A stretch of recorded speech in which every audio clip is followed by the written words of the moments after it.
This is the top of the ladder. Watch him for a second before we climb it. The phone rings, he glances at it and decides whether it deserves him. A door opens, someone he's never met holds it.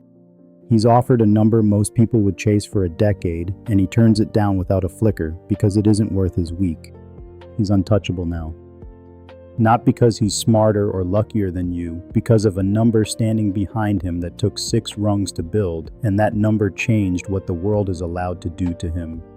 Here's every level between 0 and here. Watch the same man at each rung, not his face, his power. Watch what changes when he walks into a room, picks up the phone, says the word no. And watch how fast it climbs once the first rung is under him, because each level builds the next. 0. But pay attention to how he carries it because it won't last. At 0, he walks into a room and shrinks, sits near the door, prays nobody suggests splitting the check. The phone rings and his stomach drops because at this level, a ringing phone is almost always a number he owes. And the word no isn't even his to use yet. He says yes to everything, every shift, every favor, every bad deal, because he can't afford to lose a single thing. This is the level everyone makes videos about, so I'll keep it short, the same way he kept his time here short. Because the only move at 0 is the one that matters most on the entire ladder, deciding you are leaving. He stopped spending money he didn't have to look like he was fine, and he counted the real total out loud for the first time in his life. No money changed that night.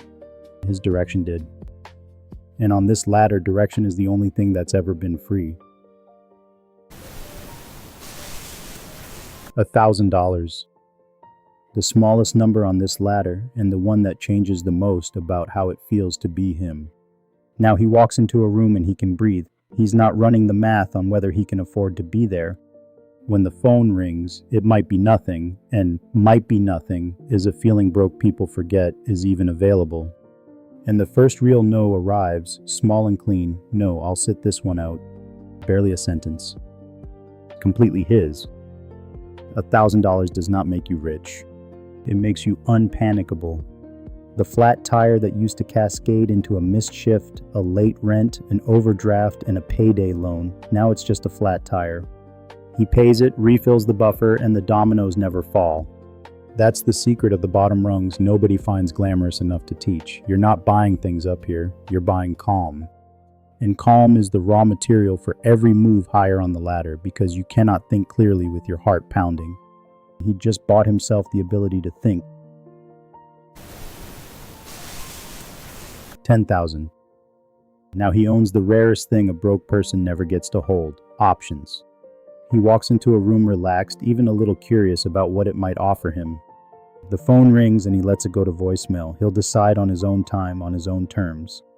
And no gets easy. No to the toxic job, no to the worst roommate, no to the great opportunity that only benefits the person offering it. $10,000 is freedom money in its first, smallest form. It is enough runway to walk away from one bad situation without falling, and walking away from bad situations is the entire mechanism by which you walk toward good ones. People trapped at 0 can't quit anything, so they stay in everything that's slowly costing them. Most people never cross this line in their lives, which is exactly why most people spend their lives unable to say no to a boss, a city, a relationship, a version of themselves that's quietly draining the tank. He crossed it. And the moment his time had options, those options started compounding right alongside the money. 50,000. This is the rung where he stops being only a worker and starts being a player. He walks into a room now and people feel it before he speaks. Not arrogance, just the unmistakable ease of someone with solid ground under his feet. The phone rings and it's opportunity at least as often as obligation. And no becomes a tool he uses on purpose, clearing space for bigger, better yeses. Because at 50,000, the money quietly picks up a second shift. Invested, it throws off real gains. A couple $1,000s a year he didn't lift a finger for. Small next to a salary, but it's the first time the machine hums loud enough that he can actually hear it over the noise of his own effort. This is where leverage enters his life and never leaves. Money borrowed at good rates because he's now worth lending to. Capital invested with patience, his own skills sold at a price he sets. He isn't just earning anymore, he's positioning. And a man who's positioning is playing a completely different game than a man who's only grinding, even if their paychecks still look the same. $250,000. This is the rung where the entire thing flips on its head. He walks into a room, and the room rearranges itself around him. The phone rings, and it's people who want in, on his time, his money, his judgment, his name. And no becomes genuinely powerful. Every no he says makes the next yes more valuable, and everyone can feel it. Because at this level, his money out-earns most people's jobs. The gains on $250,000 invested patiently start to rival a full-time salary, real money arriving every year for work he already finished long ago. He can physically feel the ground tilt beneath him, from pushing the boulder uphill to suddenly riding it down the other side.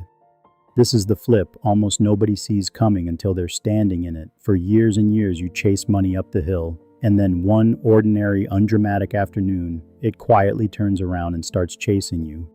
He didn't get louder or work twice as hard to make it happen.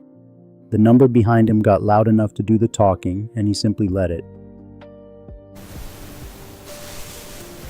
$1 million and beyond.